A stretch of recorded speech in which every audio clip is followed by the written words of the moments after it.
So let me help you out a bit. So the dream plan, D for there we go. All right. So we're having some responses coming in. R for restore. So D for develop, R for restore. Can anybody guess the E?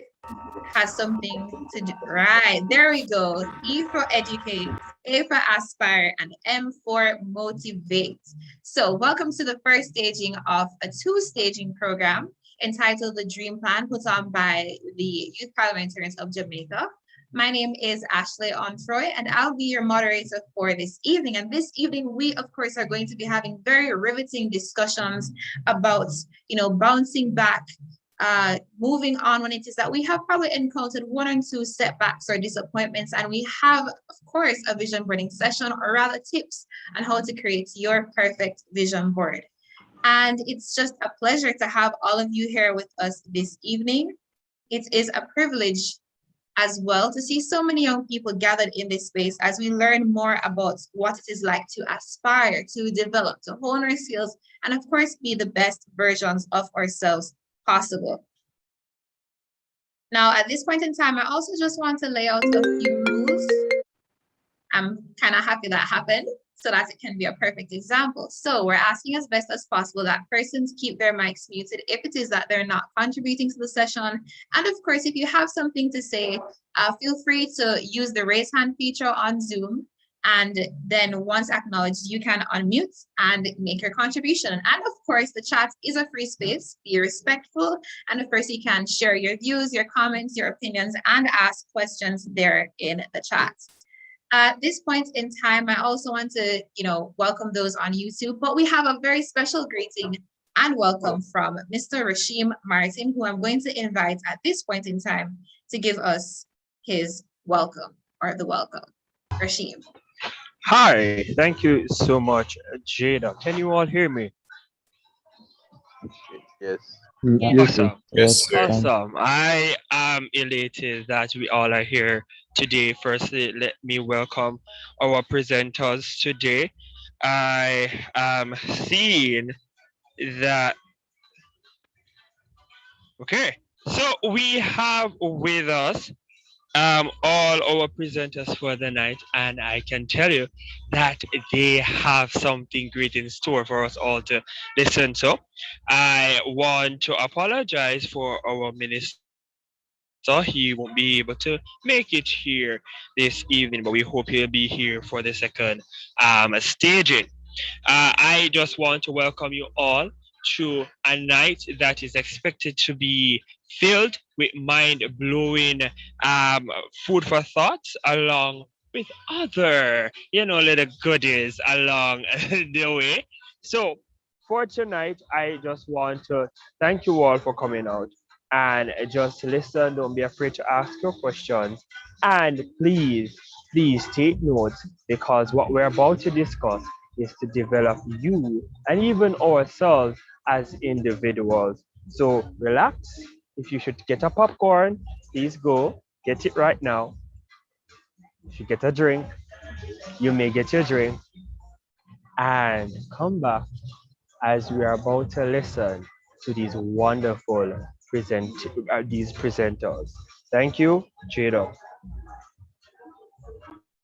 All right, not Jada, but Ashley, and thank you so much, Ashley. Rashim. Yes, thank you so much, Rashim, for bringing us greetings and welcome. And of course, we are going to continue on the same trajectory, and we're going to welcome at this point in time a representative from the Youth Advisory Council of Jamaica to bring greetings on their behalf.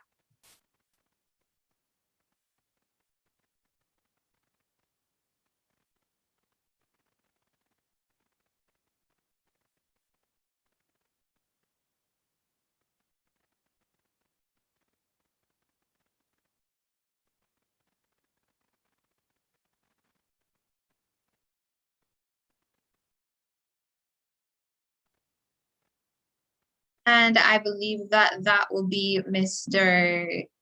David Salmon, if he is joining us. Good evening, everyone. Are you hearing me now? Yes, we're hearing you, David.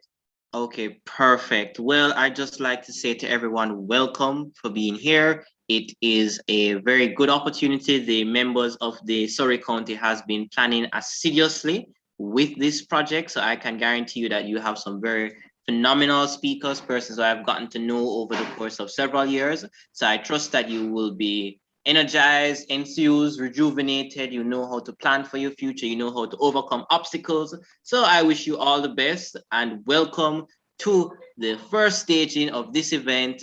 God bless you all, and ensure you take your notes and implement these lessons in your life. Thank you for that greeting. That was David Salmon, a representative from the Youth Advisory Council of Jamaica. And of course, in fine style, I'm going to continue and extend these greetings to the various youth organizations that we have here present with us this evening. It would be remiss of us not to acknowledge them, or as many of them as we possibly can. This evening, we are joined by representatives from the Kingston College Key Club. And if you so desire, you can create excitement in the chat, drop your emojis, your clap hands, all of that niceness. Representatives from the Kingston College Key Club. We, of course, have representatives or youth parliamentarians, of course, from the National Youth Parliament of Jamaica, from the other counties. So it's not just Surrey. We also have Cornwall and Middlesex present with us this evening. We have representatives from the Kiwanis Club, from the Everett Mickle Foundation, from the United Nations Youth Association, and representatives from East Portland PNP YO, so Youth Organization. And I also want to extend greetings and welcomes to the, thank you for the applause in the chat. I also want to extend greetings and welcome to members who are representing the Rotaract Club as well. And as well as representatives from USTAT, UE Students Today, Alumni Tomorrow. And our sincerest apologies if we did not acknowledge your organization or corps or association by name. You are nonetheless totally appreciated, and we're very grateful to have you here with us this evening as we embark on the first staging of the Dream Plan. And as we continue into the program, I'm very excited about our first presenter.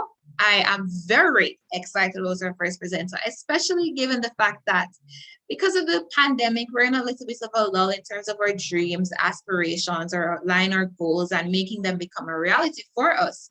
And so this evening, we have with us a phenomenal woman. Honestly, she has been doing so much for youth development, youth improvement right across the nation, working with a lot of high schools, working with even university students. And I'm just so grateful and happy that she's joining us here this evening to assist us with, actualizing our vision and putting certain steps for us to achieve our goals. And so we have with us this evening, Miss Ruth Lawrence, who is a youth empowerment officer and an author. And she will be, teaching us about creating our own vision board as we embark on the first staging of Dream Plan. Develop, restore, educate, aspire, and motivate. And so at this point in time, I'm going to invite Ms. Ruth Lawrence to join us as she prepares to present to us this evening. And she is looking radiant, dazzling, and I am so excited. Welcome, Ms. Lawrence. Thank you so much, Ashley. I think we're actually matching when it comes to the glasses. Oh, yes, the colors are man. We're planning something tonight, man. We're planning to come out, right? Right. That's so, as we should. A great minds think alike. Right. Absolutely. Thank you so much, Ashley, for that warm introduction. Big ups to the County of Surrey. Yay. Big up on yourself. And of course, I must say kudos to the organizers of this symposium. Big up all of you, whether I hear some KC people there, big ups, because I'm a Hughes girl, and KC and Hughes are brother and sister school. So yeah. So repping all the persons who are here. Indeed, it's a blessing and a wonderful feeling to be here sharing with you. So I know that there are other, presenters and so on, and I don't want to take up too much of your time. So right now we're gonna get into the meat of the matter. If I could be made maybe a co-host or so I could share my presentation, that would be awesome. So we can begin the presentation. But I want to quickly ask you guys tonight to type in the chat real quick some dreams that you have.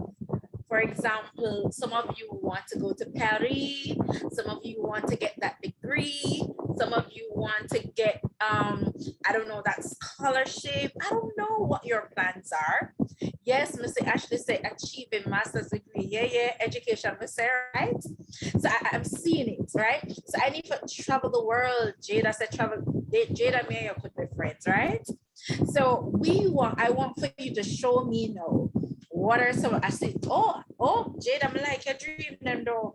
Become Miss Jamaica. Wow, that's awesome. Asha Gay saying master scholarship, get law degree, generational, hello, generational wealth, ching, of course. Yeah, we like it. And so there are so many things, guys, that we want to achieve in life. And to be honest, the Bible says it, the good book says it, become prime minister. Right? Yeah, absolutely. And so we have so many dreams and vision that and aspirations that, we really want to achieve. But the thing about it is that so many times we have the vision, but we don't have the plan. As somebody said, the next ambassador to Jamaica and Japan. Listen, Rashim, when you turn the ambassador, please to bring me in your suitcase, all of the places where you go, right? So yeah. So you can, that's your repayment to me, right, Rashim? All right, guys. So we're gonna jump into this real quick. And we're going to be talking about vision today. And to be honest, I'm very happy that I was given this opportunity to share with you today because, again, without vision, people, you will never be able to reach your fullest potential. And so we're going to be talking a little bit tonight on that. Somebody said run them on listen, and $1 million anymore. No, $1 million is a thing of the past. Multi-billion-dollar business. Hello, with net worth of what is 50. Look at that. I want to be your friend. You hear? I want to be your friend, Aiden. I want to be your friend. Okay. All right. So let's jump into this presentation real quick, right? Because we know we're not really there for dirt no chicken today, right? So I'm gonna work it. Cool. Now it's nice to meet all of you. We got myself, people from KC, people from Surrey, and all these good things. Great to see all of y'all. But now we're gonna come down to what we call the business, right? So we're gonna be dealing with your mindset tonight of success, goal setting strategies, and we're also going to be helping you to identify your own goals, right? But most importantly, you can't have goal and you don't score no goal, right? That means that you lose. So right now, I'm going to be giving you some tips and tools in terms of how you can score your goal then and achieve your dreams, okay? Can I get an amen? Are you with me? Please, amen. let me know if you're there with me, yeah? I'm a church girl, by the way, so I'm like your amen and all these good things. So help me now, oblige me, yeah? I put yes, thank you very much. I've seen them coming in the chat. And so real quick, scripturally speaking now, the Bible talks also listen. In Proverbs 29 and 18, it says, where there is no vision, we don't notice the people perish. It means you flat out die. So it simply means, guys, that if you don't have a vision for your life, for anything in your life, you're literally a walking dead. And how many of us have really seen a lot of walking deads in our time? People who just exist, they not live, right? And we want to ensure that every day of our lives, we are living. No matter what going on in our life, we must be able to live and live life abundantly. Meaning everything that we have been created to have, we must have it, right? Now, for the vision board session tonight, now, I want for you to save this scripture in your diary or write it down. It's Habakkuk 2:2. And it simply says this, and the Lord answered and said, listen, brethren, sister, write the vision, make it plain upon the tablet there, meaning write it down, whatever it is that you have a little book, write it down, and it's preferred rather that you write it down with your hand, your own little handwriting, yeah, write it down, whatever it is. So whoever that readeth it will run with the vision. A lot of times, have you ever found maybe them little piece of paper there that you would have written on years ago, donkey years ago, and you look on it and say, Lord Jesus, I didn't write this. But guess what? You realize in that moment that some of the things you wrote down, it actually happened. Some of the aspirations where they have in a life, you realize that you're manifesting it, right? So a lot of us know we're using this word, I want to manifest my scholarship. I want to manifest this, all these good things. Well, guess what? Us church people get it a long time in a Habakkuk 2 and 2, okay? So that's going to be your key scripture for tonight. No, we could talk and get into this now. What is a goal? We all know for the football fans up in here, we know say a goal in a real life in a football is when you have the ball and you kick it in one net, right?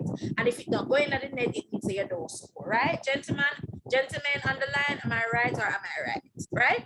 So a goal really is what you would call the bite-sized version of your vision, right? Many of us right now, we want the billion-dollar company. And guess what? Me like it to call me your friend. And I know say, if you are a billionaire, all me really want is a 1% of the billionaire. You get me? You get me? I try to say. Because at the end of the day, we are bridging, you know, bridging, right? So the $50 billion is the dream that you have. It's the vision. But how do we really get to the billion? Because $1 billion never come and drop in the lap in the people. You have to work for it. You have to ensure so you have some strategies for getting to the $1 billion. And so the goal now is what you would call the bite-sized version of your dream. It means these are the small steps that you're gonna have to put in over time that will get you to that big vision. So the $50 million, we can't tell you it now, go drop in the lap right away. But what will happen is that if you set yourself in accordingly in terms of working out your business plan, working on your business, get people to do this for you, get the bank to maybe lend you a little $100,000 so you can start up a little business. When the profit them start roll over now, you don't eat the profits, you reinvest it and you work it. You go and do some little investment on the side, you work a little side also on the side. Those are goals that are leading up to your vision. So getting now down to the nitty-gritty. So again, as I said before, look at this nice, lovely pie. A long time I didn't eat this pie, but anywho, feast your eyes on the screen, people. That's your dream. Your dream or your vision is the big piece of the pie. But the goal is the bite-sized version of the pie. It means at no point in time can you eat off a whole pie. Anyone I want to do it, please come check because I need to talk to you because clearly you is just not human, right? And so as human beings, guys, we have to take things in strides and stages. And in doing so, it means that we must take it one step at a time, a little bite at a time. That's your dream. That's your goal. Cool? No. Brandon, I like your vibe. Brandon said, listen, what if I'm not satisfied with one pie? But guess what, Brandon? You have to work with the one first and manage. Kyle say you're crazy.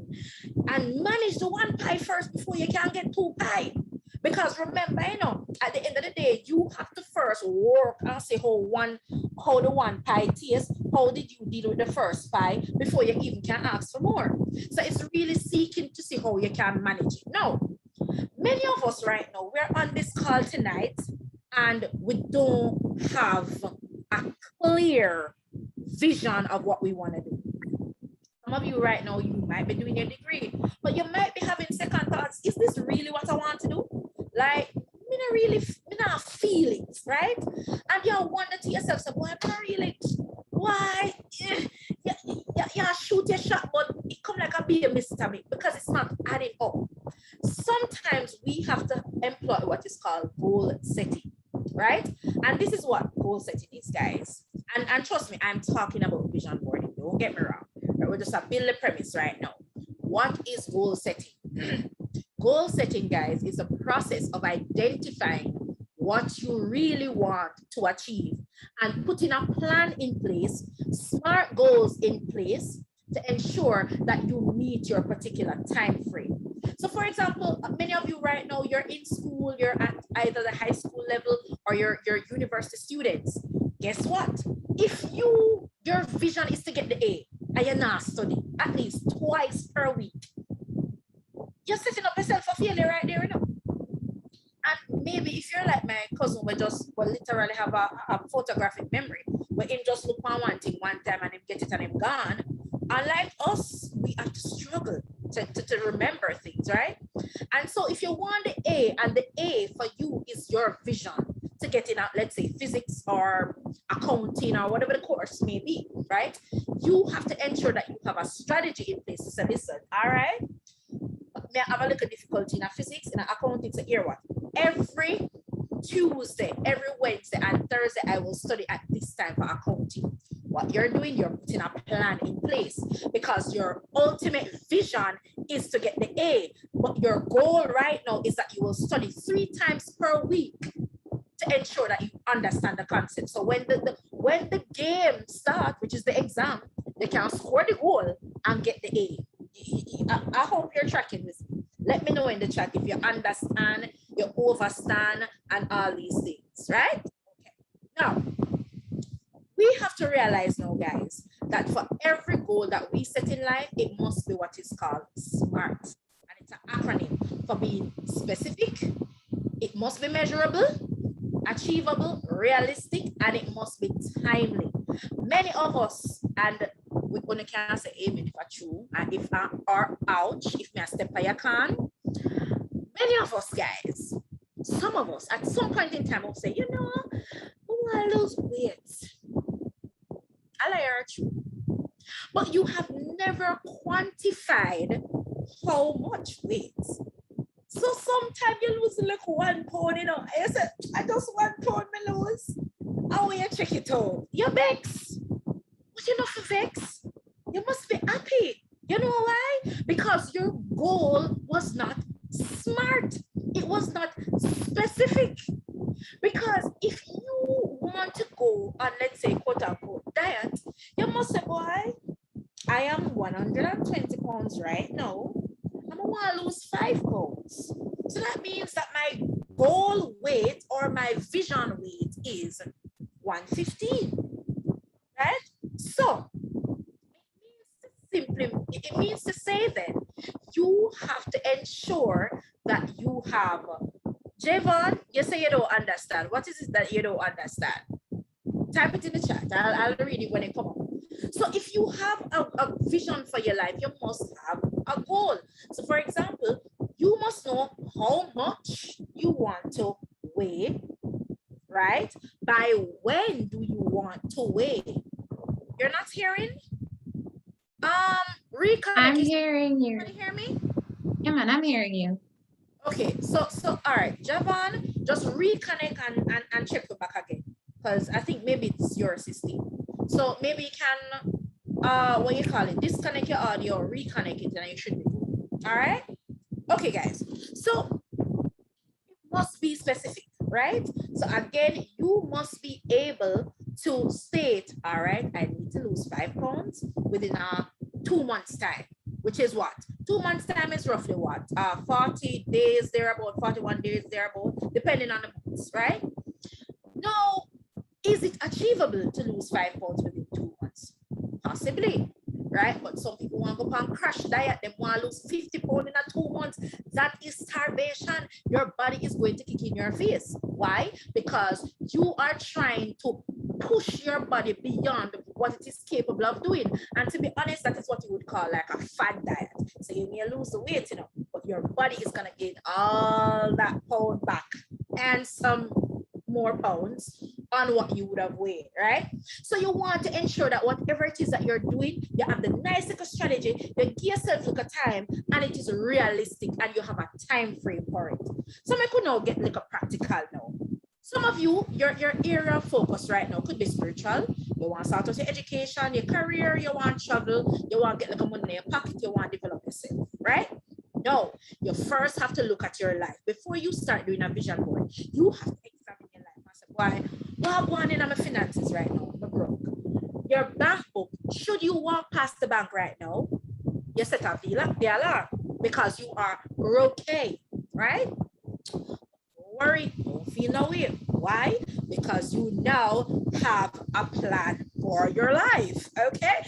Ashley says she feels dreams. Oh, my apologies, right?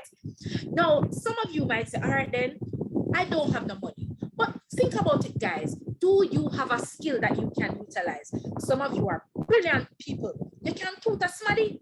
That's money in your pocket that you would have never, and guess what? You can do it online. You're not forgotten about the yard.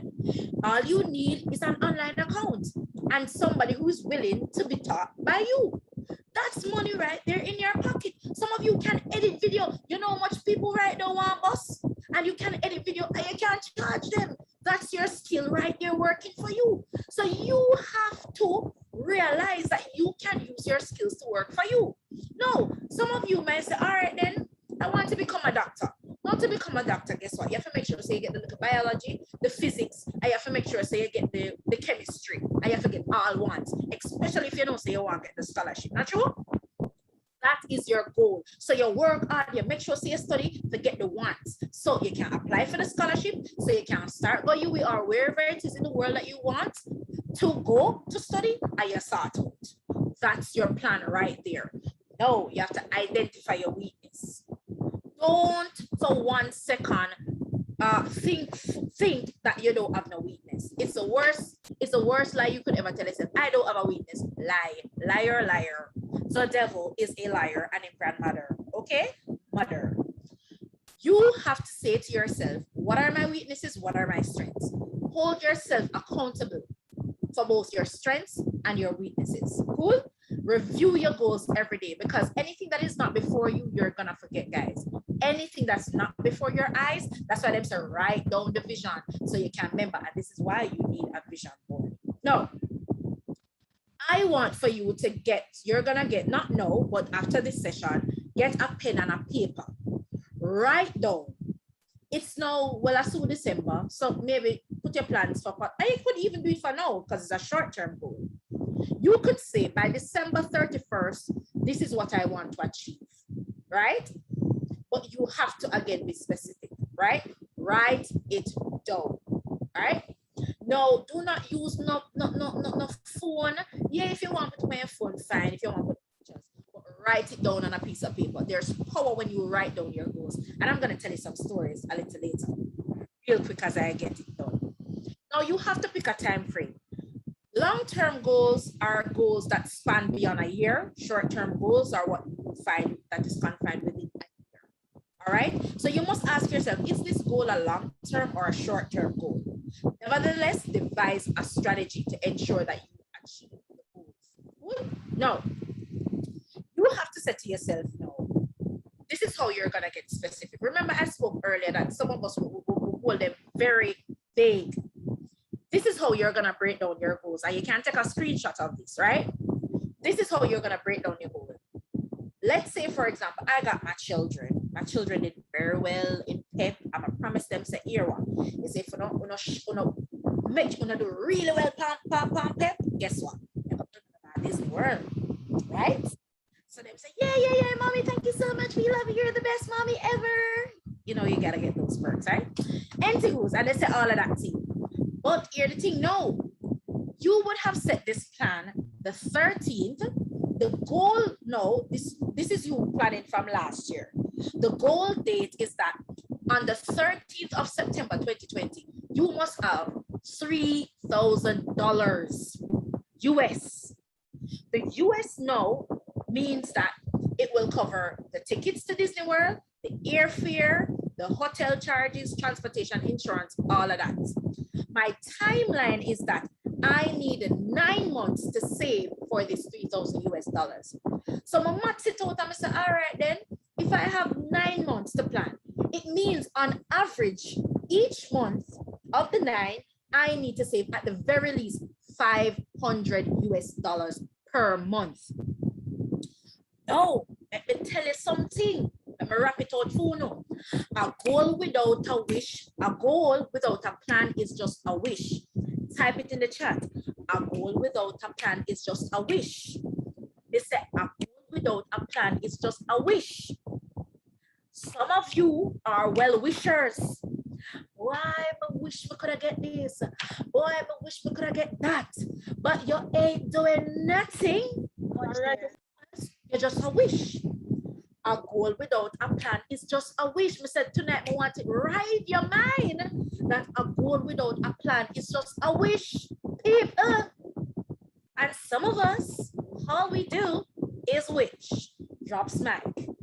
So I have come tonight to shift you up from being a wisher and a well-wisher to becoming someone who is proactive and somebody who get the job done. So you put in a nice little plan. Remember now, guess what? Some of you know might be in the next 3-5 years from now, we'll be getting married. I say, all right, well, you know, you want to get the 6-pack? 6-pack. You want to get the 6-pack, gentlemen. For your wedding day, ladies, you want to get that Coca bottle, okay? And so you say to yourself, I want to lose 30 pounds for my wedding day. And so you would have set your nice little goal from, and you say, all right, I want to achieve it by this time, the 3rd of March, 2019. And mark you, we know 2019 gone, but just use your imagination, right? So I want to lose 30 pounds. Notice I'm specific, 30 pounds. I never said I want to lose weight. I said I want to lose 30 pounds for my wedding day by November XXXX. How do I achieve this goal now? Because right now I have 8 months to start out my condition. So to map that out, I need to go to the gym or to work out at least 3 times per week, every month, right? To achieve my summer body, because not everybody got summer body. Some of us got the winter body, okay? If you got your winter body, say yeah, yeah. Be proud, okay? Be proud of your winter body until it turns summer, all right? One day the ice must melt, right? Okay, so you must always remember, guys, your why. Why is it that you want this to happen? Because let me tell you something, guys, there are gonna become some days are gonna come where you're not even gonna feel motivated to achieve your dream. You're not even gonna feel like say you want, and I hope it's okay if we can just reason with it, right? Some days you're not gonna feel like you want to study. You're not gonna feel like you want to gym. You're not gonna feel like you want to do nothing. Why? Because feelings is never a good thing to rely on. If you follow feelings, you will be living a very hopeless life, because feelings, it will never feel like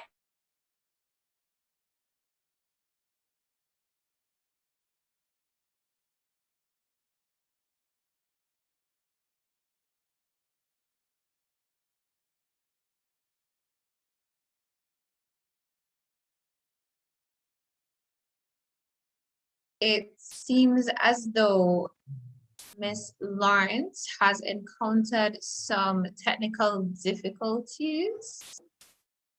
It could be that Flo just disrupted the flow. Yes, so she seems to have fallen off of the call. But nonetheless, I just want you guys to share with me in the chat if you've been enjoying the session thus far, because I've been here, I've been listening intensely, because listen, I was draped. What was that? What was that tagline that she said? I want somebody, you know, if you can unmute and remind me. That's a what without a what is a what. A goal without a plan is just a wish. Thank you very much. That's Antoine. A goal without a plan is just a wish. And of course, you would have repeated that over and over, so that if we leave here with nothing else at all, we leave here with that in mind. A goal without a plan is just a wish. And I don't know about anybody else, but that really spoke to me, because I'm here wishing a lot without actually putting in, you know, the plan. Yes, I agree. Can I hear you as a star student for true? Antoine, we know that you're a bright spark. And something else that she mentioned too was that goals must be smart. So they need to be specific. So you can't just be very vague and say, oh, you know, I want to do this without actually outlining it, because then that would be counterproductive. So the goal needs to be specific. It needs to be measurable. It needs to be achievable, because realistically speaking, a lot of the times we have some aspirations that, whilst they're good, you know, they're good and it's nice to have them at this particular point in time, they're not necessarily the most feasible. So we need to ensure that our goals are achievable and that they're realistic and that they're timely, so they coincide with whatever period we are, whatever stage we are in our lives. So goals need to be smart. I'm not sure if she has rejoined, or rather reconnected.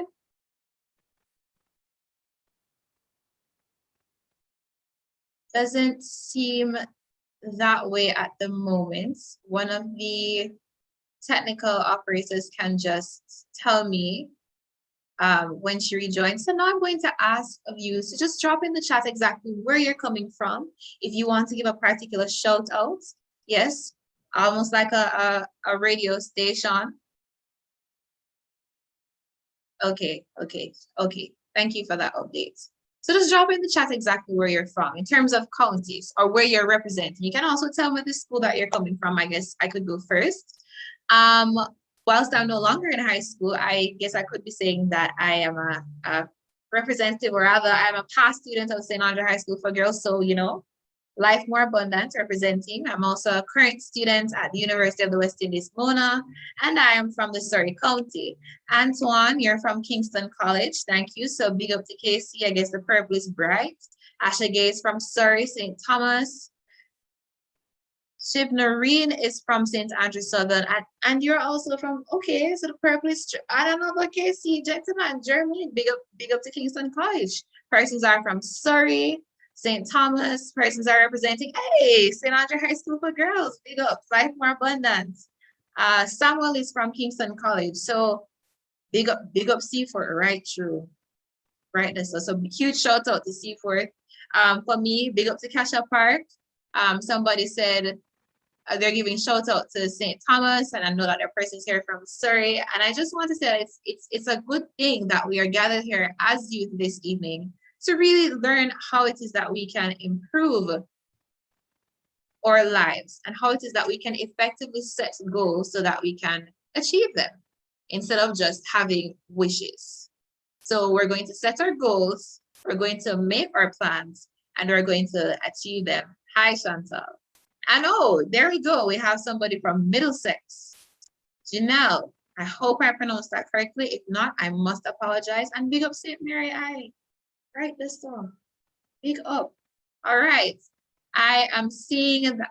Lovely. I'm seeing that we have now been rejoined by Miss Lawrence.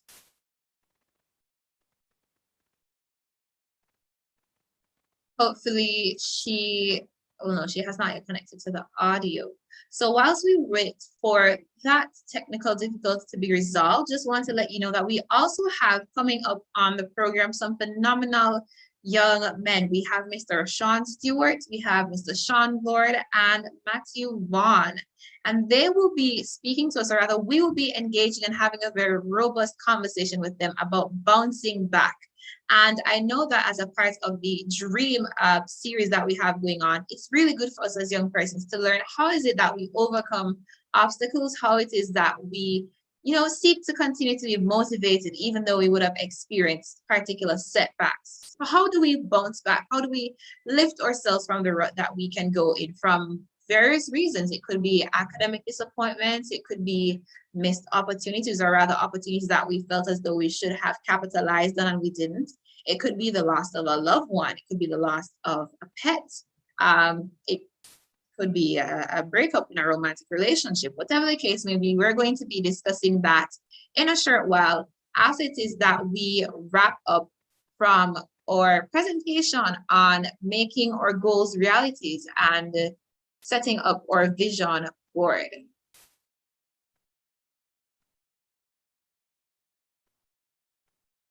Seems that we are definitely having some technical difficulties right now because Miss Lawrence is not currently on the chat.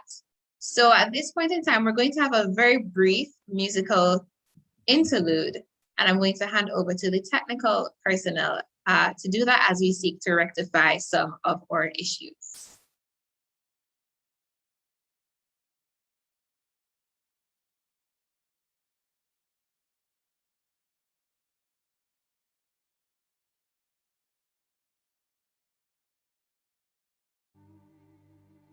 Once again, if you're just joining us and if you just tuned in, you're tuned into the Dream Plan.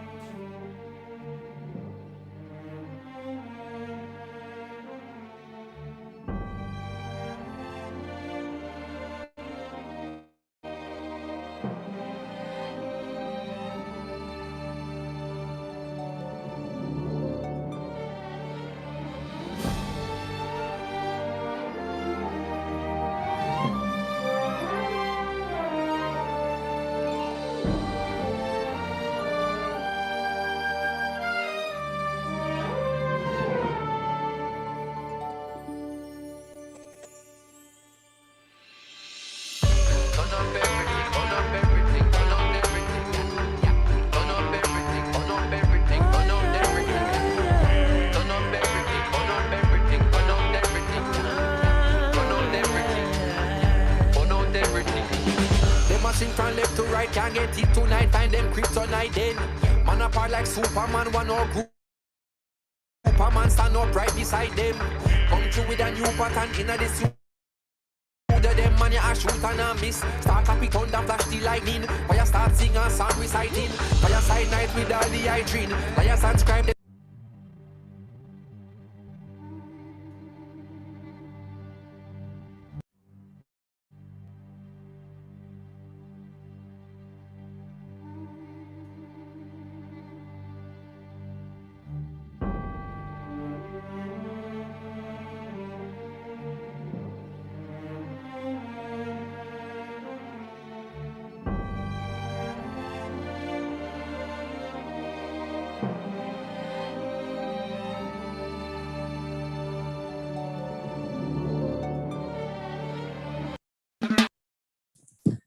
All right, so sorry about that, guys. I am back. Let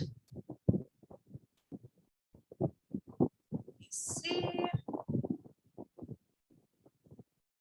All right, I'm gonna ask for the team just to give me some host privileges, please.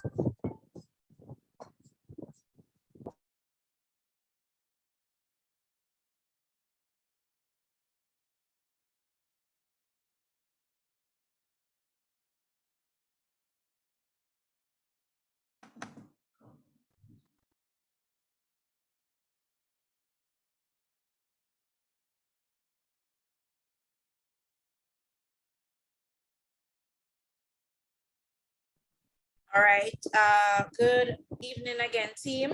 Just gonna ask for co-host privileges, please. Good evening, Miss Florence. Great to have you back.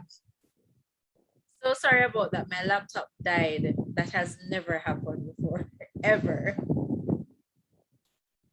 That's okay. These things, that's fine. We keep it moving, we keep it pushing. Not gonna stop with shine our show. That's great. Not a problem. Oh my God. Just give me privileges so I can share screen, so I can just wrap this up for you guys. Sure thing. All right, awesome. All right, I have it. So we are back in business, and I'll make this very, very quick so we can run it through nice and proper so you can get it. So where was I? I was talking about the goal without a plan is just a wish, right? Now, I would have given you the option to take some photos of the goal breakdown, right? So you would have gotten the essence of what we're talking about. No, it's important, guys, that you monitor your progress, right? The thing about life is that when you have a plan, you must be able to monitor, right? You must know where you are. Are you halfway? Have you started? Have you done anything? And so you have to put what is called a monitoring and evaluation. And it sounds like big words and all these things, but it just simply means track your progress. You're eating healthy, you're working out and all of that. Are you losing weight? Track yourself so you can know if you're making progress. And to be honest, when you find say I make progress, it starts feel good, right? Journal every day so you really have that set that understanding in terms of where you are, right? And so another thing I want for you to also note tonight is this: things to avoid. Excuses. Many of us will have one bag of excuse, one bag of exes. We'll always find something, a problem for every solution. Am I right or am I right? Right? Making me not feel good today. Can't bother today. And that's an excuse. And what you find is that every time you find an excuse, you're telling yourself you can't do something. Right? I will love complain. I can't know. I'm stressed out. I'll complain, do you know? I make a beat up your coming. That's all it do. Complaining, and I love to use this analogy, it's like being in a rocking chair. It gives you something to do, but it don't go nowhere, right? And just for your sake. That's a rock. When you complain, guys, that's how you look. A rocker by a baby, and a baby alone will rock, right? Another thing is that you have to stop Quit, stop it, put an X on it. Compare yourself with other people. Listen, your dreams and your goals and other people's dreams and goals is two different things. Whilst there might be similarities in terms of, people's aspiration, but let me tell you something, your journey and somebody else's journey is not the same. So quit comparing yourself with other people. Why, if my parents have money, but they're farther in their life, I don't know sometime it does camp, but I should be bright like them. That's why they're my iPad. Listen, zip it. Zip to the it. Zip it. If you don't have nothing good to say, lock your mouth. Because some of us, we tend to put our own foot in our own mouth, right? And when that happens, you'll find that nothing happens. Why? Because you've been speaking it. I'm going to tell you something. Your words have power.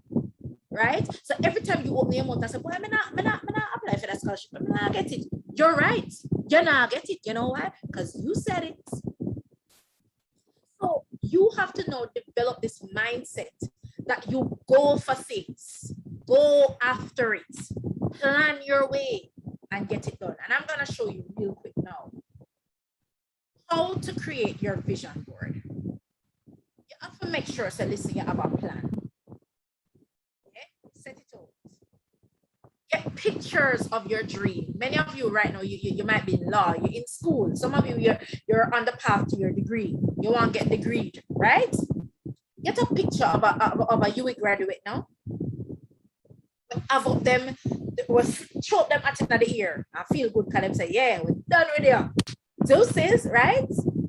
Have a picture and put it on your vision board and say, listen, on the day of my graduation, and someone was happy with my 3.0 GPA, with my 4.0 GPA, and you put it right there, and you put a crest on you. Why? Because what you're saying to yourself is that, listen, I'm gonna be that person, happy on my graduation day, graduating from UWI with my 4.0 GPA. But you're not gonna every day wish for it.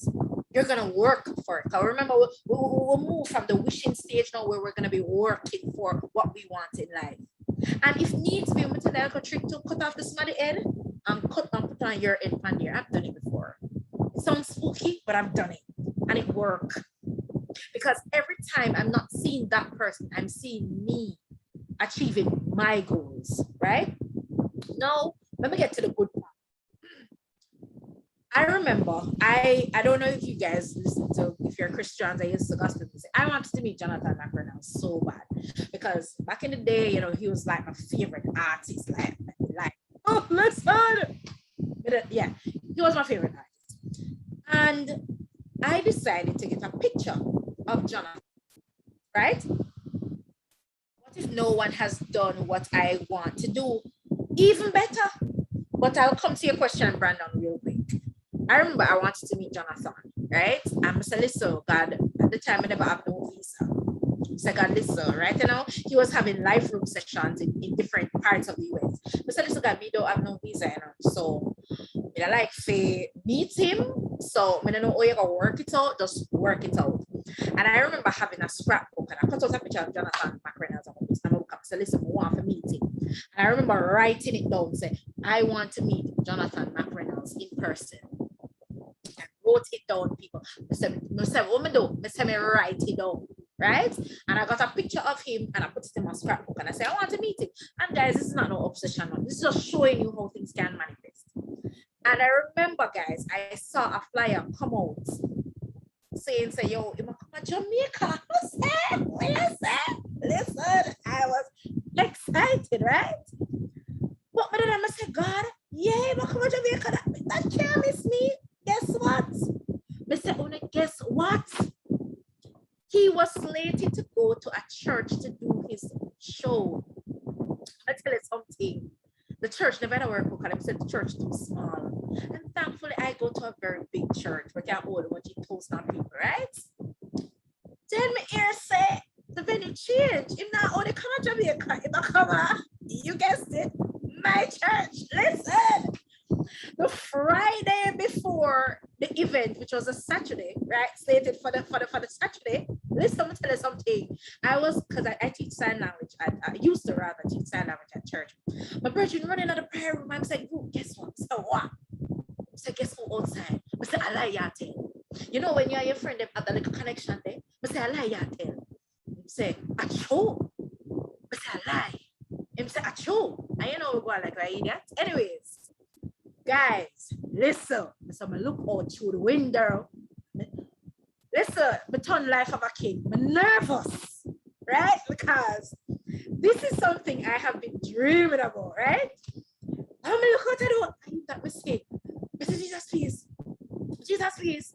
Him out. I say, God, out the door. Where am I going to do? I say, God, listen. I say, my friend start talking to me about 20 minutes. Pep talk. I'm going to go up to him. This is what, come, the way I'm nervous, but could even think straight. I said, no, God, what am I going to do? So what am I going to do? I said, God, he's here. What am I going to do? He's right there. Like, listen. I said, God, this not miss me, you know. Guys, I've mustered the courage. So I mustered the courage. I didn't really envision it being different because I didn't really would I look well at, but it never really happened. But I was in my work shirt, so that would be able to compensation. And I remember going up to him. Let me introduce myself. People must me introduce myself. Yes. Anyways, let me be myself. I'm a professional. Let's move on. I introduced myself. I said hi. I said hi. I tell him my name. And he's like, hey, but you want to summarize? I said, he touched me. He touched me. I didn't touch my son. No, listen, Mr. God, we need a picture because I'm going to show my grandparents this because listen, this is like a dream come true. And you know, we took the picture, and when we did it, when I stood beside it, I was like, brother, you smell so good. Listen, we can't believe this. Oh my God. Anyways, it happened, guys, right? A dream, a simple fool dream that I thought it was fool dream came to pass just like that because it was on my, this one I don't have a comment. I wrote it down. It was on my vision board, right? Next thing, I said to the Lord, I said, listen, Mr. God, I want to meet Obama. I'm writing. I want to meet Barack Obama. Right? I'm want to meet him. That's what I put. I wasn't specific, but they just put meet him. Guys, a few weeks down the line, I get an email from the US Embassy.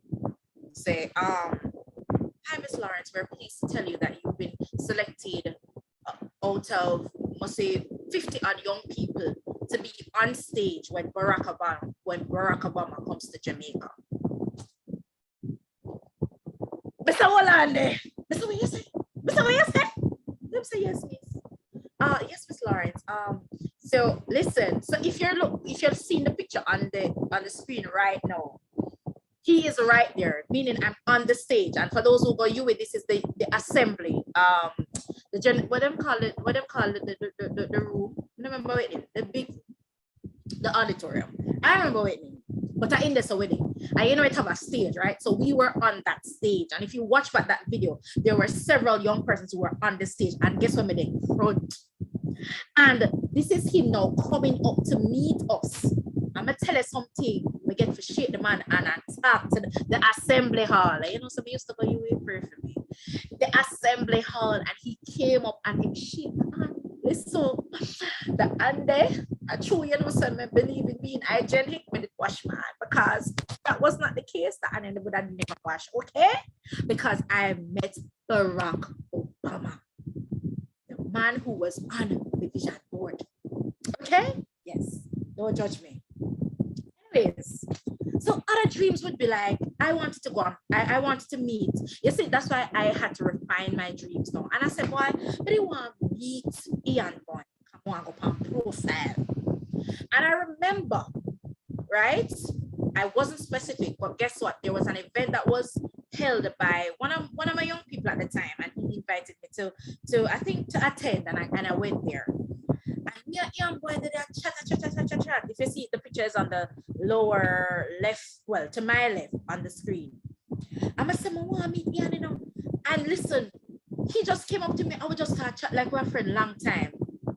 Sadly, people, I think it was a month after we heard that Ian Boyd had died. But Ian was actually on my vision board that I wanted to meet him and chat with him, which I did, but it wasn't in the way that I wanted to meet him, guys. Vision works. I wanted to study internationally, not pay $1 for my studies, not pay for accommodation, not pay for anything. I got an opportunity to study in India for 6 weeks. Pay for my plane fare, my visa, I got money, I got books, I got a trip to see the Taj Mahal at no cost to me. Vision works. It's a vision works. So what I am saying, and there are many other things I could talk about in my life. But one of the things I can say to you as I close down this session is that write your vision. I don't know what you want, and I don't want this. This is not a vision board. That is chaos, that is confusion. Because many of you want to just, I've done many vision board workshops before, all over the place, for embassies, for workplaces, all of that. And I'm gonna tell you something. Some people just love paste paper, every picture all over the place, right? No, that's not a vision, that's chaos. So this what you see on your screen is not a vision board. This is a vision board. Why? You can clearly see what this person wants. You can clearly see them identify the house where they want, right? Them want to live in a comfort. They can clearly see them want to forget the security. But I would dare say them need to maybe add how much money they want to get and buy when, right? But you don't need to put all of that though on your vision board. The picture would represent it because you would have already written it down rather in goal form, right? You know, so boy, in the next couple of years or whatever the case may be, you want to have your family, wife and your 2 children, boy, girl. Yeah, you want to have the car, whatever it is, put it down, write it down, and get a picture that reminds you, put it up on your wall. That's why it's called a vision board, right? To be honest, me don't have no time to buy no board. So you know the big calendars where they do it more time? I collect those, okay? And I build mine and I put it on my wall, yeah?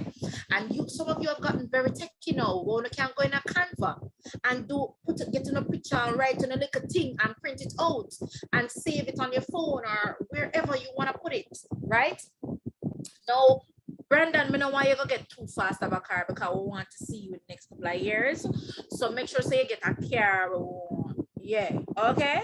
So what I am saying, guys, is that you have to now learn to speak it. Remember we spoke about speak life? Descriptive is you describing your situation. Generative, no, in terms of what you want to see. I don't want you to talk about your life based on how you see it now. Talk about your life. For example, Les Brown always says something which was very profound. He said, listen, I am not broke. I'm overcoming a financial challenge. When you speak like that, you're telling yourself, listen, money and me a friend, not me and brokenness, right? So you have to now develop what is called generative words. Generate your own reality. Create your own reality. Stop using descriptive words to describe your life because we can't tell you something. Your mouth powerful. Anything you say, it's gonna happen.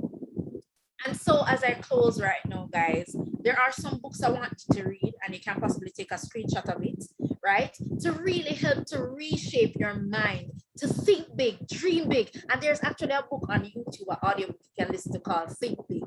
Powerful book. It really helps to expand your mind and show you how to dream big. It's possible. Because what you don't realize is that if the mind can conceive it, your hands, you can achieve it. But you have to realize that, listen, you can do it. And with that said, I need for you to write your vision. Make it plain. Show yourself that you can do it. Put a plan. Remember, a goal without a plan is just a wish. Many of you right now, you are where you are because that's where you see yourself. You are doing what you want to do because that's where you see yourself. Think big, dream big, and I'm telling you, whatever you conceptualize, guys, it will automatically locate you. So with that being said, I want to go on the night. I'm out, drops mic. So all the best to you. All the best to the remaining session and the presenters to come. Thank you so much. I hope you would have learned a thing or two from the presentation. But it was a pleasure being here with you this evening. So thank you so much. Have a great rest of the evening. Wow, wow, wow, wow, wow. And wow again, Miss Lawrence, I just want to say thank you so much for taking the time out to share with us just now. As persons are saying in the chat that was fun. I'm seeing persons, giving a round of applause. I must say that I feel right about now we can just lock off the Zoom and call it a session, because I'm pretty sure everybody here is feeling so empowered, so inspired, ready to go and create their vision board, ready to get their paper and their pen and jot down their goals and make them smart. Ms. Lawrence, I cannot express, or gratitude enough to you for taking the time out this evening to join us and engage with us in that manner, encourage us the way that you did, and give us some very salient points for planning our goals, making them a reality. And on behalf of all of us here this evening, thank you so much. We definitely benefited from this just now. And of course, I hope that you all took screenshots of the things that she shared. If not, you can reach out to any one of us or private message us and we'll make those things available for you. Thank you again, Miss Ruth Lawrence. Now, as we my apologies. As we continue now into the rest of the program for tonight, just a quick reminder, we are executing the Dream Plan session, which is a two-part session put on by the members of Surrey for the National Youth Parliament of Jamaica. And the DREAM stands for Develop, Restore, Educate, Aspire, and Motivate. And in this segment of our program this evening, we will be speaking to 3 young men, and I'm sure that they are just ready to go. And I know that they have very, very encouraging words for us. In this segment, we're going to be having a brief panel discussion on bouncing back. And I'm sure that that is not a term that is new. And if it is new, then this evening you're going to be learning a little bit about it. A lot of the times when we encounter life's challenges, life knocks us down and then we have to get back up. So that's what we're going to talk about. Right now, we're going to be talking about bouncing back with Matthew Vaughn, Sean Lord, and Rashawn Stewart. And hopefully they are here with us. I'm going to ask them to turn their cameras and join us here at the main screen. That's right. I am seeing Rashawn. Hi, Rashawn. I'm seeing Sean. Oh, Sean, I just want to say that I love the jacket, sir. It's a buzz. Oh, thank you so much. I'm actually just coming in from work, so I didn't get a chance to change. No, that is fine. We're all happy that you didn't get a chance to change. That's okay. That's okay. And I'm seeing Mr. Vaughn as well. Wait, no, but everybody just come out and just shop this evening. Okay, love to see it. Love to see it. Well, it's not every day I get invited to a panel discussion, so have to try. That is true. Love that energy. So I'm going to ask each of you very briefly to introduce yourself. I'm going to start with Sean, followed by Sean, and then Matthew. Oh, am I getting your name correct? Matthew, yeah. Okay, lovely, great. So introduce yourself. Tell us a little bit about you. What does bounce back mean for you? Okay, so you guys hear me clearly? Yes, we are. Okay, lovely. Good night, everyone. As Ashley had said, I'm Rashawn Stewart. I am a third-year medical student attending the University of the West Indies, Mona. I am a recipient of the Governor General's Achievement Award for Excellence and some other things, and that's why I was invited to speak with you guys tonight. Who I am, I'm me, saying the simplest of terms, but I have a proclivity for academia, leadership, community development, and through the course of my life, I have had to contend with some severe challenges and obstacles that makes one of the individuals who has some level of expertise in terms of discussing the focal point for tonight, which is the bounce back. So I'm here to share my journey, discuss some of the tips I have from my experiences, and just provide any words of insight I can that might assist you individuals here who are benefiting from this panel discussion tonight in terms of your personal bounce back, recovering stronger from whatever experiences and issues you might have to contend with and overcome. And I'm hoping for a productive, prosperous, and edifying discussion tonight. Thank you, Sean. Thank you. Sean. Good evening, everybody. My name is Sean Lord. I am a social worker. However, I currently work at Equality Youth Jamaica, and it's an organization that is primarily youth focused. It's also youth led, and it provides a sense of inclusivity for all youth across Jamaica. Um, I personally, I wouldn't say I've had that kind of situation where I can provide insights and bounce back. However, being a social worker, I work primarily with youth, and I have had some really terrible cases. And I'm hoping that I could use some of these as examples to probably motivate persons or to encourage persons to just hold on, be better persons, just be you, you're valid, and just be normal, just be you. So that's my hope for tonight, to just encourage, to promote, and to just encourage, I guess. Thank you, Sean. I'm pretty sure you'll do just that. And Matthew. All right. Evening, everyone. My name is Matthew Vaughn. I am a bit of a triple threat. So I am a professional footwear designer, a personal trainer slash strength and conditioning coach, and a voice actor. My goal here tonight is just, share my story of, like a lot of people have been through, but a lot of difficulties, probably a few more than others. Maybe if I'm able, I can give a different perspective on the types of struggles that I've been through and how I've been able to overcome them. And if you find them relatable, you can apply it to yourselves. Okay, thank you so much. And we're just going to get right into it. When persons hear the term bounce back, they tend to think that it has to do with, if you were down at a very low point, like dirt low, for you to come all the way back. But what really does bounce back? What does that term or that phrase mean to you? And what does it look like? I think I'm going to begin with Sean. You're still muted, Sean. I'm so sorry. For me, the term resonates with resilience. It resonates being able to not stay in the situation that you are in and find ways and means to propel yourself forward despite you. It also for me means you don't allow your circumstances to define who you are, or you don't allow persons who may contribute to your situation to continue defining who you are. Yes, indeed. I'm very happy that you touched on that about resilience, because that is something that we're also going to get into, what it may look like, how do we develop a resilient personality. And I'm pretty sure many of us here as youth can attest to the fact that sometimes we don't necessarily have that spirit. So I'm very glad that you touched on that. Matthew, what does bounce back look like for you? What does it mean?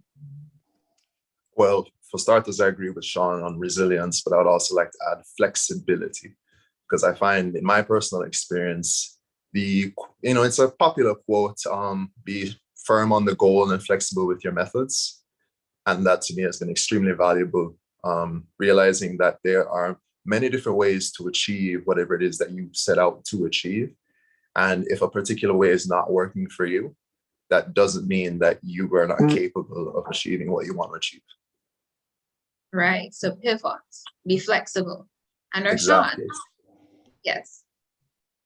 Right, so I'm in agreement with Matthew and Sean. I want to echo their sentiments. The bounce back does entail resilience, and it does entail flexibility as well. Another key component of the bounce back is really self-belief. Taking the first step towards ensuring that you recover stronger, you take the requisite steps and the requisite actions appropriate to getting out of whatever situation or turmoil you might be facing, requires a rigorous level of self-belief. Self-belief is really the core ingredient in the cauldron of success. And if you don't have self-belief, then you're not going to be able to achieve anything that you have in mind. Ruth had spoken earlier extensively about vision boarding, making your requisite plans, having a dream, outlining the requisite steps towards achieving that dream, and so on. And if you don't have self-belief a lot throughout the entirety of this process, then you're not going to end up succeeding, because without belief, it lies defeated. And there was a Chinese philosopher who said several years ago, actually, that the journey of 1,000 miles begins with one step. Taking that first step really and truly entails believing in yourself. So the bounce back really starts with having self-belief, having the confidence that the situation right now might be tumultuous and it might be in grave peril, but things can and will get better. Wow, Rashawn, you said a lot of things there, and I just want to recap a little bit. So thus far, we've been talking about the bounce back and what does it entail. And so Sean said that it entails resilience, making sure that you go forward despite the things that you probably previously would have encountered. Matthew spoke about flexibility. So you may have tried a particular method and it's not working out, but it doesn't mean that you're incompetent. You probably just need to pivot and come again. And then now we have Rashawn, who is telling us that we need to believe in ourselves. But you know what? I could be very real about this thing. All right, let's be very real. Honestly, when life push it down, not even push it down, when life shove it down, because a shove is different from a push, right? When life shove it down, sometimes it's very hard to really regain that confidence, regain the sense of competence, believe that you can accomplish things. And Rashawn said that we have to believe in ourselves. But really and truly, what does that look like? Because if you get shoved down or you pull up yourself, right? We're all being real. And before you answer, I just want to let everyone present know that you are, feel free to mention your questions in the chat, whether you want to private message me or you want to say it out in the open, and we'll ensure that as best as possible, they are answered. So Rashawn, you can, share on that, and then Sean or Matthew, you can jump in afterwards. Right. So I mentioned self-belief deliberately because it's something that I know as youth, young adults, the future individuals who are going to be the cornerstones of Jamaica and the world by extension. Self-belief is something that's integral in so doing. And we oftentimes find ourselves feeling a lack of confidence and faith in our ability whenever it is that life tends to get rough, as Ashley had said in her preamble to the question. Now, how is it that you maintain self-belief even in the midst of adversity? Well, having a lack of confidence in yourself is natural. We're humans and emotions fluctuate. And as a consequence of that, relying solely on emotions to get anything done really and truly is not a firm foundation. But the emotional aspect of it is not something that we can ignore. Tangentially related to that is the fact that we need to have community. We need to have a strong network of support, whether it's family, friends, a spiritual community as Christians, or whatever religion you might subscribe to, or denomination, to be more specific. Ensure that you have that social connection that will facilitate you with respect to ensuring that that level of self-belief, that reassurance, that impetus that you need in order to ensure that, hey, you remember that I am worthy, I am powerful, I am deserving, I can recover, and I can grow from here. That's what you need with respect to ensuring that you maintain self-belief. I mentioned religion. There are several scriptures as Christians that we can turn to. Jeremiah 29 verse 11 is one that comes to mind very quickly. For I know the plans I have for you, declares the Lord, plans to prosper and not harm you, plans to give you hope on the future. That's something that you can bear in mind if you're a Christian and you subscribe to that particular persuasion, to facilitate you in having the motivation and the drive to know that, yes, while the situation is perilous at the present moment, it can get better. And I need to remember that, hey, this is not the end. This is not my destiny. I can do great things and I'm destined for some higher level. I mentioned community.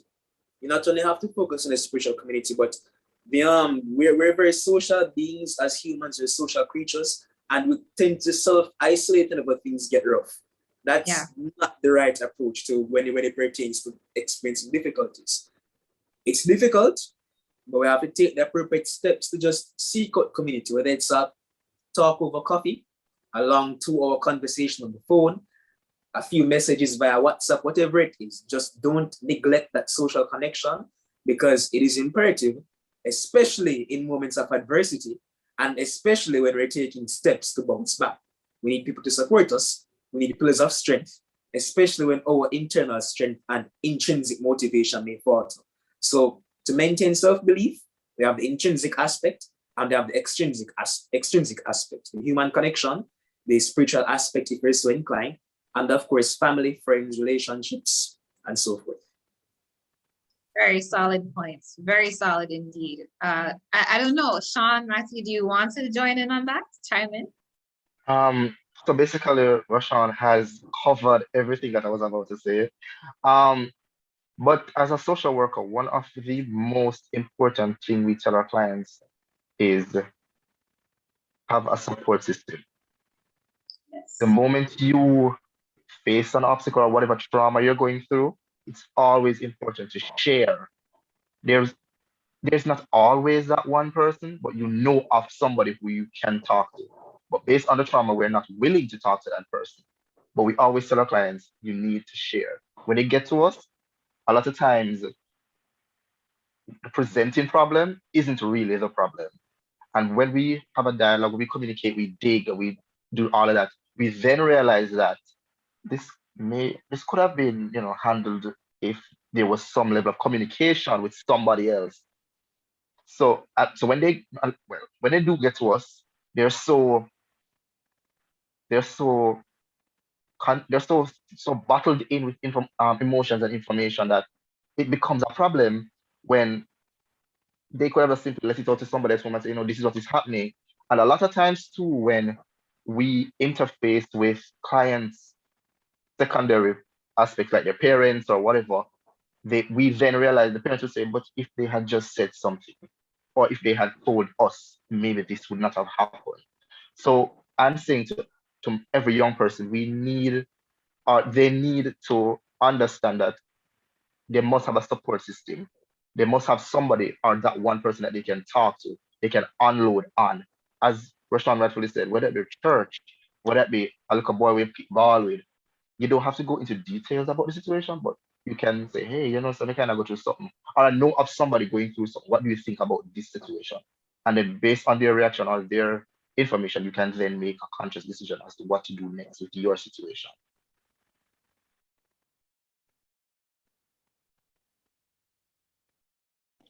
I guess that's my cue to chime in. So Roshan covered a lot of it. Sean made a very helpful addition as well. I would come at a different perspective, and that being understanding how to emotionally take accountability for what you're feeling and maintain control of your feelings and thoughts. What I've been taught and learned through experience is that feelings are products of thought, right? You can go through a situation.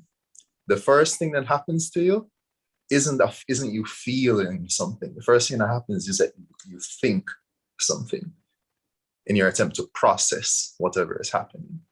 And so those first thoughts that you have in whatever the situation may be are going to be incredibly impactful into how you feel about the situation and the actions you take afterwards, right? So yes, seek out a support system, but also shore up your own internal support. It's something that requires practice, but it's a very invaluable skill once you've attained it, to where things no longer frustrate you at the level that they used to. You're able to think clearly in pressure situations. You're able to make decisions that you are more confident in, and confidence is imperative, because if you don't have confidence, you won't be successful in a lot of endeavors. If you don't, like Rashawn said, you have to believe in yourself. If you don't have that, if you can't create that confidence up here, it won't work out. It doesn't matter what it is you seek to do. So yeah, get control of what's going on up here. Recognize that your thoughts impact and create your feelings and impact your actions. I'm not going to lie. Feel a little bit draped. I feel and I can tell that the chat is quiet because everybody's just like, Jono, like this heavy, you understand? But I really do appreciate all that was said, especially as it relates to, being accountable and ensuring that you have a support system, because I can, be real and be very candid and say that when I go through things, I just bottle it up. And, if it pass, it pass. And I don't really talk to anybody. But of course, that is not healthy. And I just really appreciate you guys coming in here and sharing that insight. And you know what? Let's dive into something that's probably a little bit more personal so that we can all relate a little bit. You're all here. You're all very successful gentlemen, I must say. Portfolio, it long, it tall, it's shining, it glistening, all those wonderful things. And I'm sure that we can all learn something from you. But I want to know, what was a very difficult hurdle, a struggle that really, tested you, really caused a wonder you better just go sleep, or something that, really caused you to have to bounce back. And, I think I want to start with Matthew, if you're prepared to. Sure, you can start with me. So my personal struggles have tied into essentially what I wanted to do since childhood. I knew from a very early age that I was creative and that I wanted to create, and that I was athletic and I wanted to perform. I wanted to play sports. Basketball is my sport of choice, right? So I also learned at an early age that I wasn't good enough at basketball to be a professional athlete, right? But that didn't. You have to be honest with yourself. That's another very important thing. You have to be honest with yourself and be flexible. My goal in life wasn't to play basketball; it was to be involved in sports. And so the method changed. Hence, why I'm a personal trainer now, and I'm still an athlete. I play in the National Basketball League for the Tivoli Wizards. Nice. Right. But right, so my struggles have tied in from there.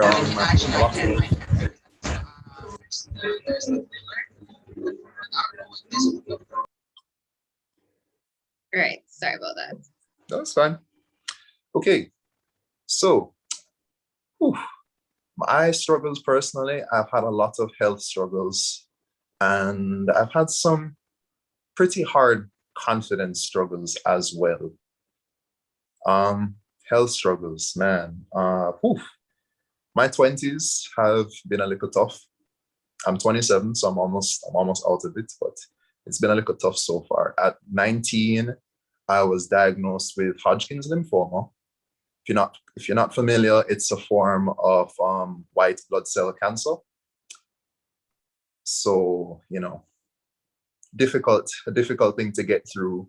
And like Sean said, you have to have a support system. My support system was invaluable. Even though I could see in real time how my situation was straining the people around me, they were still able to be there for me when I needed them most. All right. So have a support system and make sure that it's people who really love you. So that's one. After recovering from the chemotherapy and the radiation, I started to return to athletics, and I actually tore my Achilles tendon in my left leg. Wow. So it took me out of the sport for just about a year, right? The process of healing and rehabilitation and trying to, build back to your level that you're previous at. It's a difficult mental process. Again, that's why, I made sure to emphasize you have to take control over what's going on up here before it impacts all of your actions. Whew. So that's that. That was in 2014. And just to finish off the health struggles, unfortunately, I'm injured right now. I would adjust the camera, but it's a bit inconvenient. But a month ago, I tore the anterior cruciate ligament in my right knee. It's a like if you picture your knee, there's two ligaments inside of it that form an X. One is the ACL, which is on the front, and the PCL, which is back here. So I tore the ACL ligament. It's a fairly common injury in athletics, but it can take you out for a while. So I'm going to be down for about 9 months. I just had the surgery to reconstruct it last week, Wednesday. But again, I'm confident since I have gotten through health and medical issues before, that with the people that are around me today and the mentality I have now, I'll be able to get through it again, and I'll be able to get back to and surpass where I was before. So, but moving on from the health issues now, professional issues. Man, I really struggled to find my momentum when it came to footwear design. Footwear design was how I wanted to stay involved in athletics outside of playing professionally. That was the way I found into the sport, or into the industry rather. And there's a lot of times where I seriously doubted my skills. Like Miss Lawrence said, you need to stop comparing yourself to other people. One of the major things with creatives is social media now. We have to be on social media to market ourselves. And it's essentially a non-negotiable. But one of the biggest negatives that comes with that is that you can see everybody else. Yeah. And it's difficult to not compare yourself to other people that you see going on around you. Especially when sometimes as creative, we're taught to seek inspiration from the people around us, and like to take what somebody else did and twist it and make it yours. And you're forced to look, But yeah, it's an important skill. Develop it. If you don't develop it, it will kill your self-confidence. You will believe yourself to be incapable, and it will hamper your progress a lot. When I started to, the moment that helped me get out of that, because that quite frankly lasted for a few years while I was in school.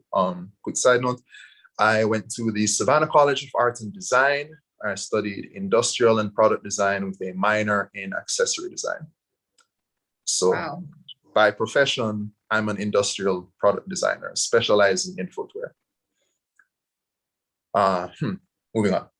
Yeah, what got me out of that down period of doubting myself, it took 2 years to get out of that. And I am very grateful for the people who pushed me to pursue the opportunities that I got in those 2 years. Those opportunities were with a company called Pencil. In the footwear industry, Pencil is known as an educational platform specifically for footwear designers. You can apply to go to the school. They will take you in free of cost, essentially. You don't pay tuition. You don't pay tuition, and you don't pay room and board. You cover travel, you cover food while you're there, right? They do shorter courses, like 3-month certification programs, 3-week programs where you're working directly with big brands like ASICS, Foot Locker, Adidas, New Balance, and so on. I hope the creatives are listening and taking notes. Yeah, I mean, and they don't only do footwear, they do marketing as well. If that is your interest, they do a few other things. I'm not remembering them all. They do apparel design as well. So if you're into fashion design, sport and sportswear, you can look to Pencil. Just putting that out there. And they're Black owned. They're founded by Dr. Dwayne Edwards. He was the first Black creative director at Jordan Brand.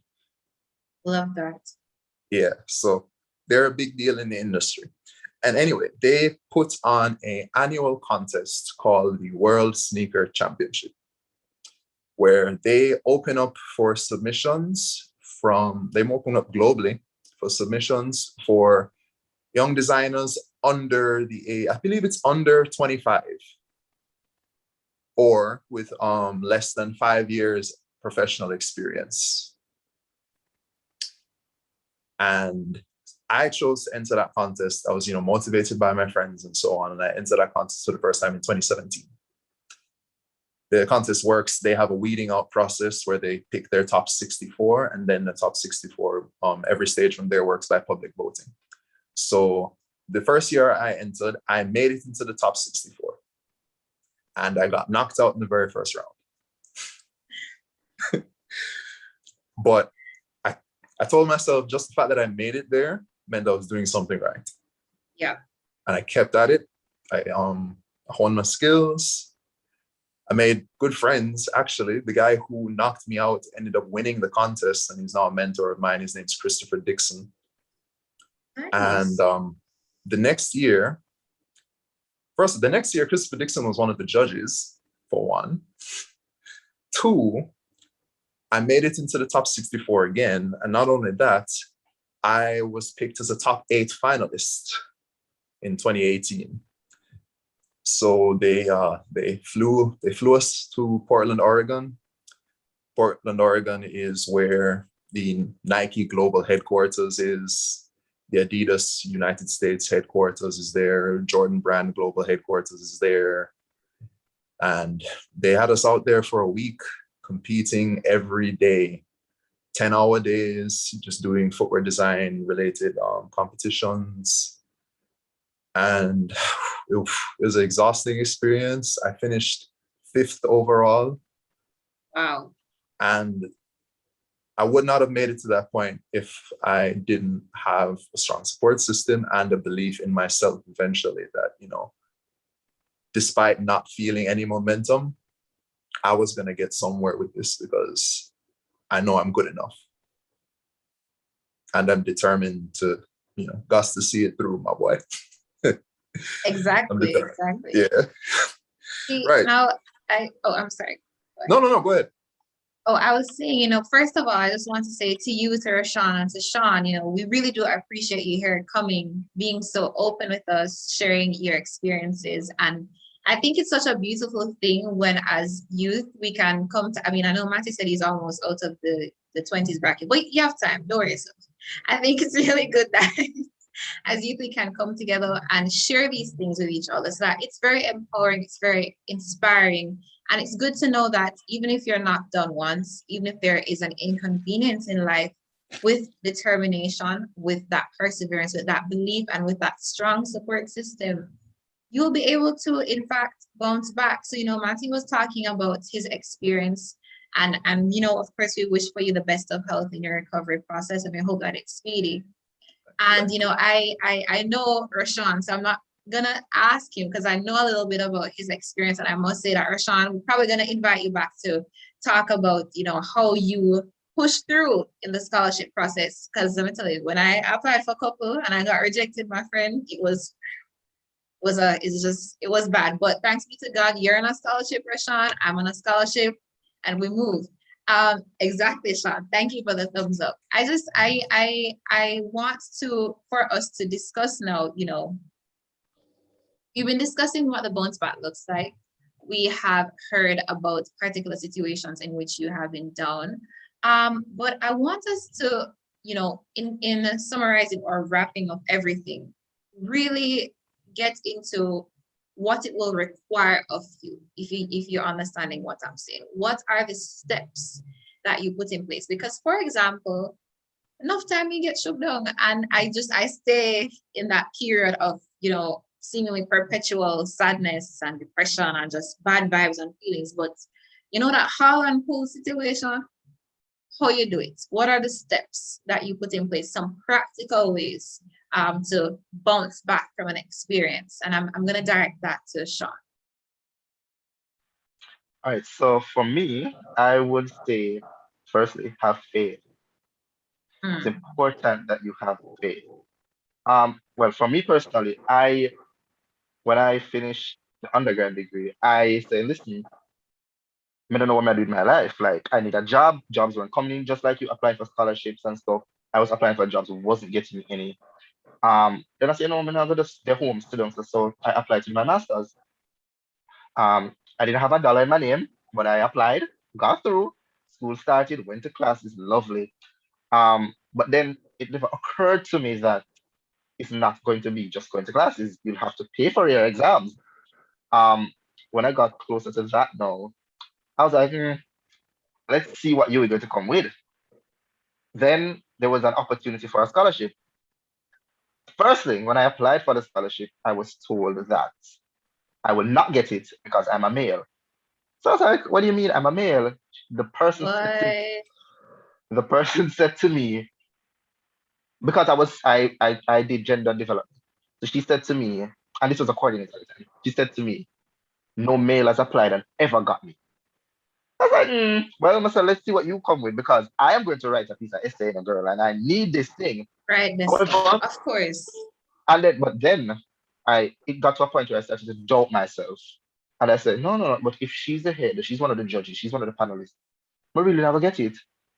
So I didn't apply. However, the morning of the final date for submission, my mother said to me, Sean, you're broke. You need to apply because you don't have 2 cents in your name. You need to apply.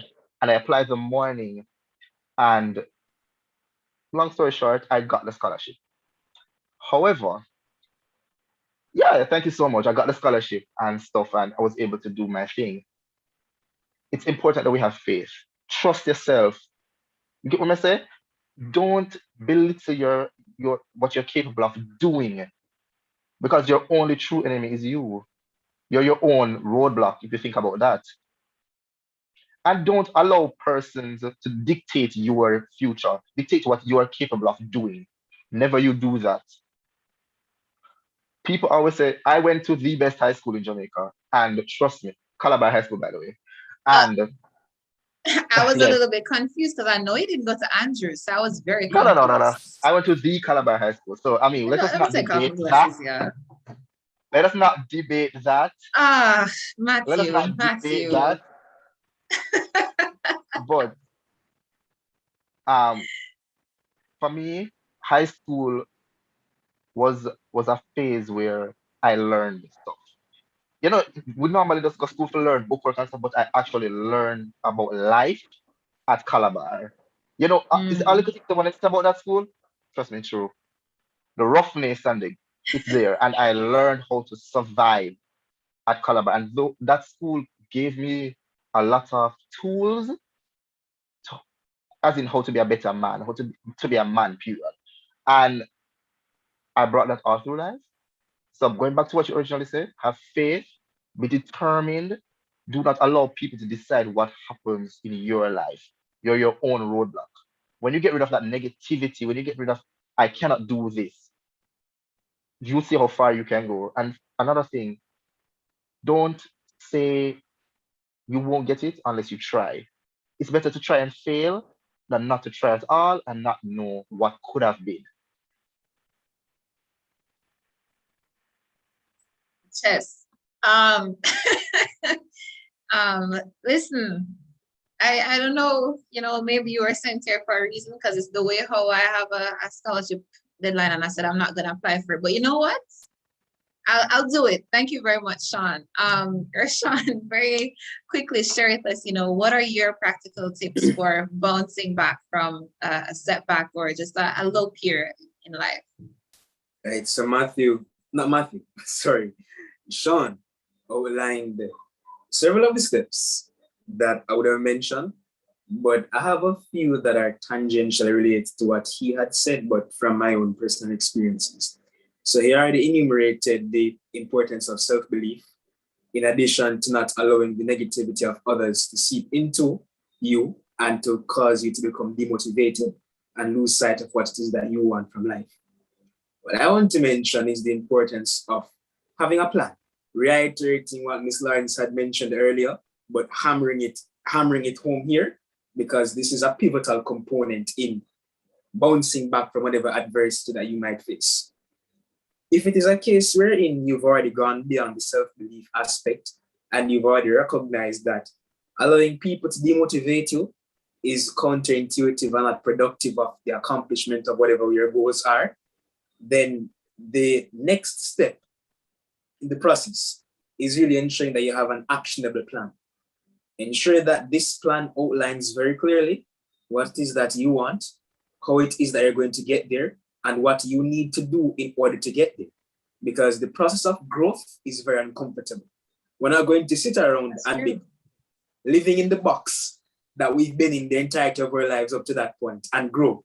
We have to step outside of the comfort zone. Yes, I'm draping you, Ashley, and I'm draping myself, but all the others here want to be draped as well. But back on track. The point is that we can't live inside of our comfort zones forever and expect that we're going to achieve what it is that we have in mind. The purpose that's been instilled in us and put inside of us by the Creator is so big that it means that we have to grow from where we are now and grow continuously to achieve that purpose. As a result of that, step outside of the comfort zone. Case in point. I know you said it will be brief, but this is something I want to just mention to just hammer the point home if you permit me really quickly. So this year, there was a prize that was announced, international prize. It's called the Global Student Prize, and it's home to students aged 16 and over who are enrolled in part-time programs, enrolled in academic institutions, vocational and training programs, etc. As long as you're a student, undergrad, postgrad, secondary, it doesn't matter. You're eligible for application once you meet the age requirement. Now, it was open to all applicants from the 196 countries worldwide. I saw it and I was checking out what scholarships I'm eligible for, and I made note of it, then went back to it later. I was thinking about the sheer magnitude of this prize, and I was having some doubts to the extent that I didn't actually apply. The deadline was April 28th, and I didn't apply. I went back the day of the deadline, and it turns out that they extended it to May 16th. So I said, you know what, this is a sign, let me apply. I got together the requisite documentation. I spoke to whomever I needed to speak to, got my recommendation letters, polished the CV, put together the best post application package, and applied, hoping for the best. Even the day I hit send, I was still having some doubts until I was in town in the heart of Mobay one day. I got an email inviting me for an interview. So I went to the interview on Independence Day, in fact, and it was a lovely thing. A few days after, I got an email telling me that I was shortlisted for the top 50. Now, the top 50 is very important. Why? There were 3,500 applications from 94 countries around the world. And interestingly enough, I'm the only No, you're not going to say that and just like gloss over that. Say that again. Say that again. Right. So there were over 3,500 applications actually from 94 countries worldwide. And I am the only one from Jamaica and the Caribbean to have made it to the top 50. So this prize, as I said, is for students, and it was supposed to be 50,000 US to recognize students who have been doing outstanding things academically in terms of community development and so on. But due to the caliber of applications that they received, as per the communication I got from the organizers, they doubled it to 100,000 US dollars. Right.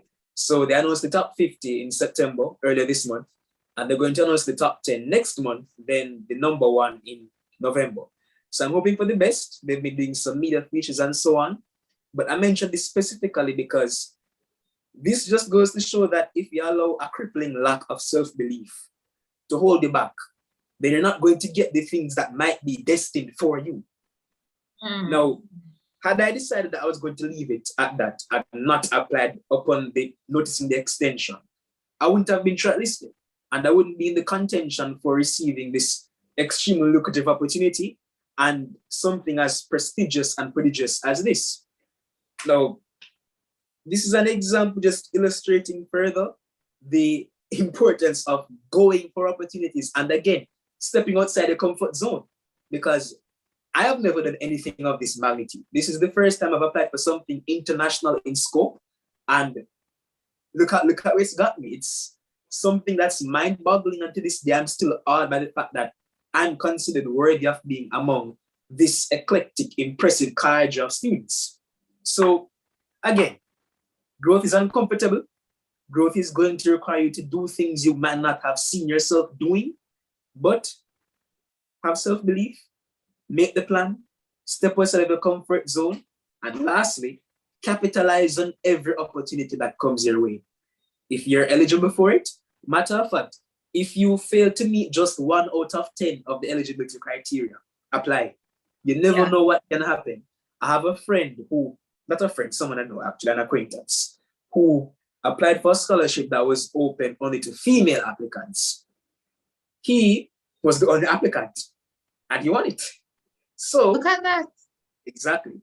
Capitalize on the opportunities once you meet the eligibility criteria, even if it's a case wherein you don't meet the GPA requirement, for example, by 0.01, apply all the same. You never know what Yeah. can happen. To take a chance in yourself, capitalize on the golden opportunities because you don't know where they can bring you and what that can mean for you. And in so doing, you will recognize, as Kinisha said in the chat, take the leap even if you're afraid of heights. I love that. I'm going to use that. I'm going to remember that. Just bear this in mind and recognize that in the midst of the bounce back, these are the stepping stones that will help you even further to catalyze an even better, bigger, greater bounce back than you might have anticipated in the first place. So those are my 5 cents. I hope that they made sense and served to inspire and just motivate someone who might have needed the motivation here tonight. I'm sure that they did. And I just want to extend on behalf of everyone here, of course, Rashawn, congratulations. You are already a champion and we're so proud of you. And, you know, as we wrap up, to be very honest, I could stay here all night, not just because, you know, I'm a late night kind of person, but I really could stay here all night and speak to you, lovely gentlemen. It has been such a good session and I am feeling empowered. I'm sure everyone here, you know, within the Zoom on YouTube, they're feeling empowered as well. However, unfortunately, in the interest of time, we have to wrap up. So I'm going to allow each of you now to just say your final few words to us on bouncing back, on getting back out there, you know, leveling up after disappointments, on not staying down, just your final bit of encouragement. I'm going to ask Matthew, then Rashawn, then Sean. All right, I will keep it short as well. A few things. Be flexible. Be stubborn with your goals, but flexible in the way you pursue them. Take accountability for what's going on inside your own head. Very important. Believe in yourself. You're capable if you put in the work. And like Sean said earlier, have a good support system of people you trust and people you love, people who love you also. Very solid indeed. Thank you, Matthew. Okay, so that's my cue now, right? So ultimately, we're all going to hit rock bottom at some point in our lives. It's an inevitable aspect of life. We're all going to get some bleak moments when things seem overwhelming and we're stuck in the quagmire with seemingly no way up. But the beauty of hitting rock bottom is what? There is nowhere to go but up. What up? Important to remember. Now, the importance of the bounce back is that for every setback, there is a breakthrough. Every setback can be viewed as a setup for a comeback. So bear that in mind. And remember, Jeremiah 29 verse 11, as I had mentioned before, God has great plans for us. He plans to prosper us. But to get there, you have to bounce back from whatever adversity you're facing. Again, self-belief is the key ingredient to the cauldron of success. Believe in yourself, believe in your ability, believe that you will succeed and believe that you will overcome whatever challenge that you're facing. All we need to do is to take that brave first step and then continue the ascent from there. Thank you, and God bless. Thank you, Rashawn. Okay, so my final thought would be, do not allow your circumstances to define who you are. Don't allow your mistakes to dictate where you go in life or determine your future. We all will make mistakes. We will all make decisions that may not be the best. But the problem is if you stay with the mistake and not learn from the mistake. So that's my final sense. Wow, I thank you, Sean. I thank you, Rashawn. I thank you, Matthew. Honestly, I don't think that, you know, anybody else could have come here tonight and done what you all did. Let me tell you, I am feeling inspired. I just want to thank you all for joining us this evening as we had a very robust conversation on bouncing back, you know, getting out of that dark, deep hole that you're in sometimes when life knocks you down, push you down, shoot you down, roll you up, do all the worst things, you know, getting out of that space. So I thank you so much, the three of you, Matthew, Rashawn, Sean, for coming here, sharing with us and being very open. And I wish for you all the very best that life has to offer. And I hope that as you continue to inspire other young persons, other adults, you know, that So blessings will just overflow for you, and I wish for you the best in all of your endeavors. Thank you so much. Thank you so much. Thanks for having me. And all the Thank best you. to all of you, especially you, Rashawn. Good luck next month. Same to you, man. Same to you. Blessings all. Hmm. Wow, I don't know about anybody else, but I am feeling super motivated. I am just so, energized from that conversation, from that discussion. Guys, this is what happens when you take that leap of faith. This is what happens when you believe in yourself. This is what happens when you utilize that support system and take a chance, believe in your God-given abilities, despite how difficult things may be sometimes. Push yourself out there, haul yourself up out of that rut, and great things will definitely come your way. I have here on the program that we will be having an overcomer testimonial right about now from Ms. Claudine Ramsey. Now, Claudine, are you hearing me? Are you here with me? I hope that you are. I don't think she's here. Trying to get through to her as well, but she's not picking up. Okay. Well, whilst that is being sorted out, I just want to let everyone know that if you have friends, family members, acquaintances, anybody at all that you feel as though, or who you feel as though would benefit from this session, don't worry if it's a case where they're not here with us live. This will be posted to YouTube, or you can contact any of the administrators, myself included. Just shoot me a private message, and we'll ensure that you get this recording, because the ethos of this all is to ensure that everyone is motivated, everyone understands what it is that we're trying to do here in this dream plan session, as we endeavor to develop, restore, educate, aspire, and motivate ourselves, and do that for other persons as well. If you're just joining us, which you kind of come when the show done, or if you've been tuned to us for this entire time, thank you so much for being here with us and sticking with us up until this appointed time. We have gone through this evening how to make our goals a priority and a reality by utilizing a vision board, by making our goals SMART, and ensuring that we take the strategic steps to achieve them. We've also had a very wonderful conversation with three amazing souls about bouncing back, about lifting ourselves up, about moving on despite things that present themselves as adversities. So what I'm going to do now is just, well, I'm still awaiting confirmation, or rather communication from the technical team about Ms. Ramsey. So I'm also going to be placing some contact information in the chat. Yes, so that is my email address. You can reach out to me as it relates to recording, but as I said, it will also be uploaded to YouTube. So we'll also provide you with that link as soon as it is available.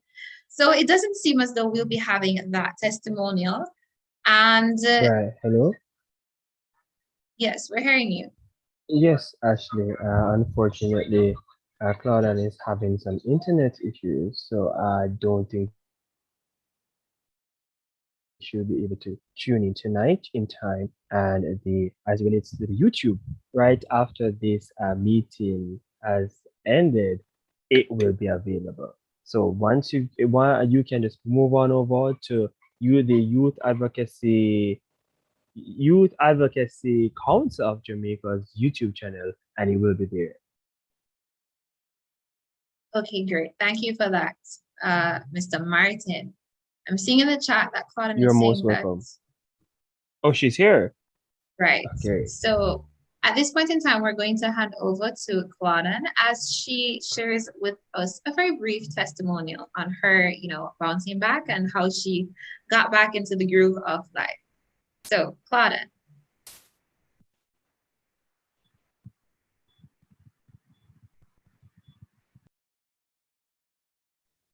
Okay, so good night, everybody. Thank you for being here tonight. So, my name is Dear student at University of Technology, Jamaica. So my story is based on my grieving process when I lost my father. So a little backstory. I attended Swansea High School, and just as I started first form, my father passed. It was very hard at the time because I wasn't really expecting I wasn't really expecting that when you just reach a milestone in life. So it was kind of hard. It's the first time I'm speaking about this openly, so I'm kind of nervous. So are you guys hearing me? Yes, Claudia, we're hearing you, and Yeah. that's okay. We're here to support you as well. So you're doing well there.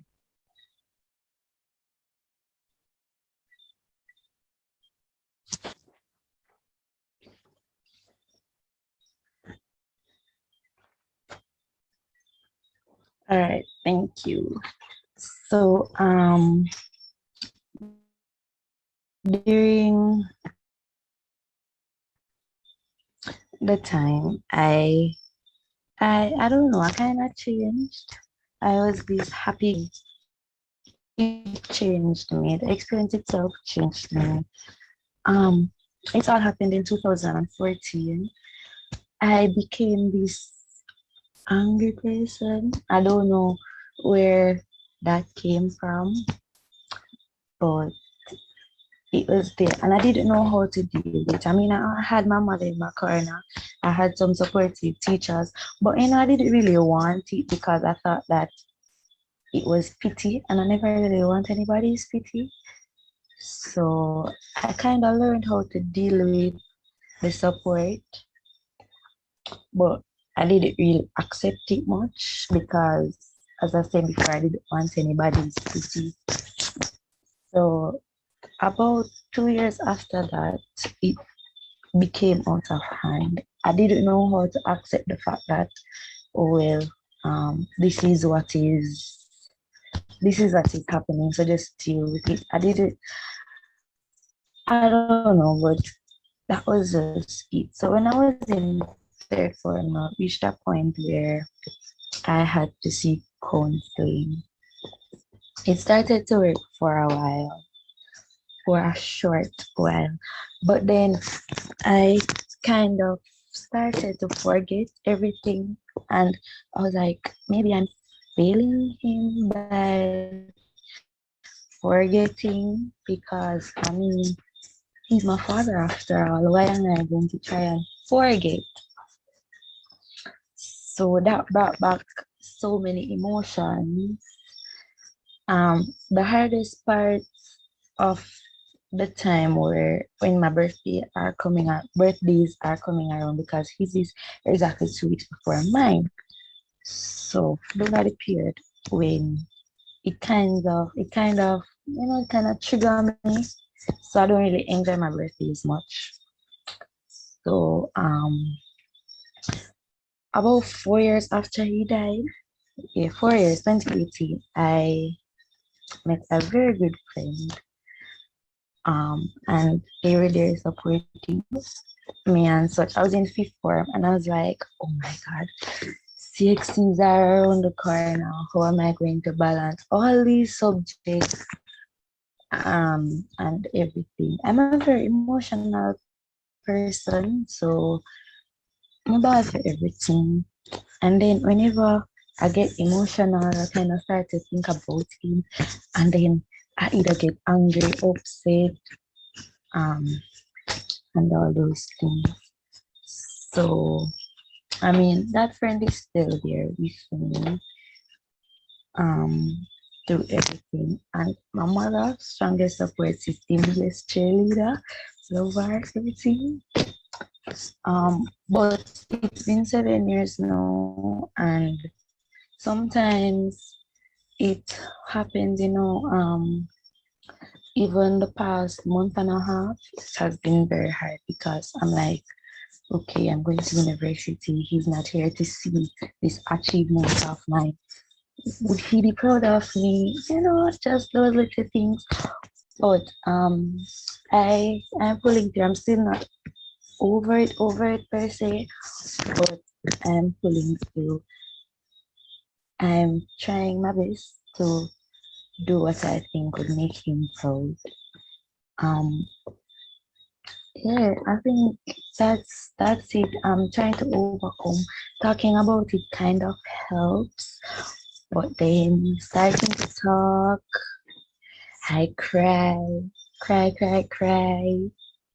some more, and then after that, I'm like, okay, you have to get a handle on the entire situation. So it's the first time I'm actually talking about it and I'm not crying. So that's a plus for me. I really think that talking about it is helping because not really talking about it, bottling up your feelings inside is not healthy. And I can attest to that. I don't like to talk about things that are bothering me. So talking about it now actually feels like a weight being lifted off my shoulder. So as I said before, I'm overcoming. I have a very strong support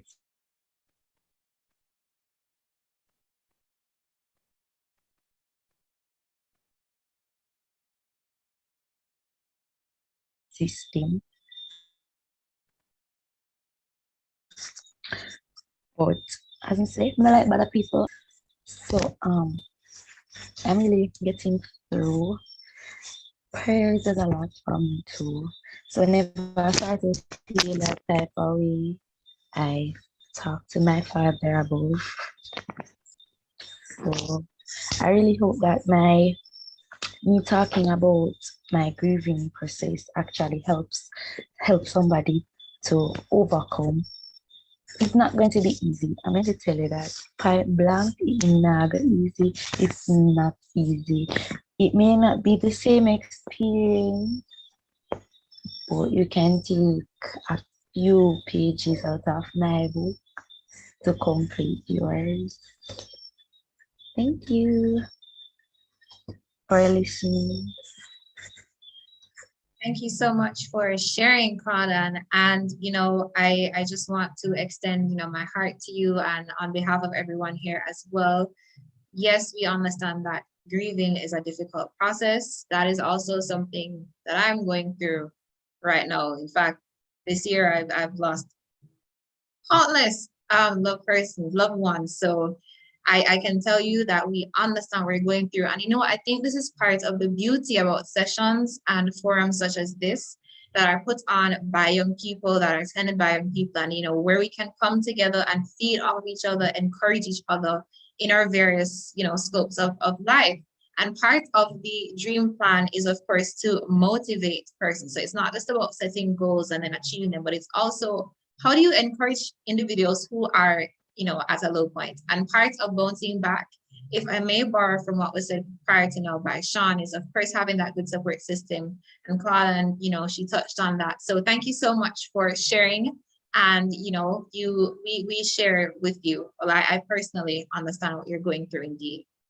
So young persons, gentlemen and ladies, that has basically brought us to the end of our first staging of the Dream Plan, or rather phase 1 of the Dream Plan series. It really has been a pleasure interacting with each and every one of you. We're so grateful for the various youth organizations, associations, clubs, societies, corps, everybody that would have turned out this evening. I want to reiterate, of course, the extension of gratitude to Miss Lawrence, to Matthew, to Sean, for Sean, to Claude, and of course, and everybody else who would have played a very integral role in the execution of this evening's program. And of course, it would be remiss of me, if I did not let you know that we have part 2 coming up. So stay tuned for that. Ensure that you come out to part 2 of the Dream Plan series as we develop, restore, educate, aspire, and motivate. This has been a production or a program put on by the Surrey members of the National Youth Parliament of Jamaica. And part 2 of this series will be taking place this Saturday, same time, same place. Thank you again, everyone, for joining us.